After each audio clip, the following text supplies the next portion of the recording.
ભરૂચમાં માનવતાનું અનોખું ઉદાહરણ પૂરું પાડતી એક સરાહનીય પહેલ હેઠળ શ્રી શંકર સેવા ચેરિટેબલ ટ્રસ્ટના સહયોગથી આસિફ લીવાન દ્વારા પોતાની દીકરી જન્નતના જન્મદિવસની અનોખી ઉજવણી કરવામાં આવી હતી। સામાન્ય રીતે બર્થડે પાર્ટી અને ભવ્ય ઉજવણી વચ્ચે જન્મદિવસ ઉજવાતો હોય છે, પરંતુ આસિફ લીવાને પોતાની દીકરી જન્નતના જન્મદિવસને સેવા અને માનવતાની ભાવના સાથે જોડતા જરૂરિયાતમંદ અને ભૂખ્યા લોકોને મીઠાઈ ખવડાવી અનોખી ઉજવણી કરી હતી, જ્યારે અન્નદાતા દ્વારા ભોજનની વ્યવસ્થા પણ કરવામાં આવી હતી। આ પ્રસંગે મોટી સંખ્યામાં ગરીબ અને જરૂરિયાતમંદ લોકોએ ભોજનનો લાભ લીધો હતો। ઉપસ્થિત લોકોએ આ પહેલને બિરદાવી હતી અને કહ્યું હતું કે આવા સામાજિક કાર્યો સમાજ માટે પ્રેરણારૂપ બની રહે છે।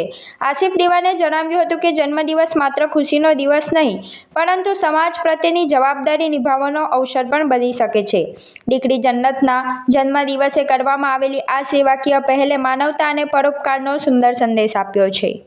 મારા સાથી મિત્ર એવા આસિફભાઈ દીવાન, ઇન્ડિયન વોટર સપ્લાયના ઓનર, જેઓના સુપુત્રી જન્નતબેનના જન્મદિવસ નિમિત્તે એમના તરફથી આજે ગુલાબજાંબુ દરેક ભૂખ્યાઓને આપવામાં આવશે। તો માતાજી એમને ખૂબ આગળ વધારે, ભણવામાં આગળ વધારે અને એના પપ્પા જેવા સામાજિક કાર્ય કરે છે એમાં આગળ વધારે એવી એમને શુભકામના। અને આ સેવા મારા મિત્રો અને મારા ટ્રસ્ટના સભ્યો અને ભરૂચની દેશપ્રેમી જનતાના થકી ચાલે છે, એટલે એમનો પણ ખૂબ ખૂબ આભાર। તમારો સાથ અને પ્રેમ કાયમ રહે એવી આશા રાખું। અસ્તુ ભારત માતા કી જય।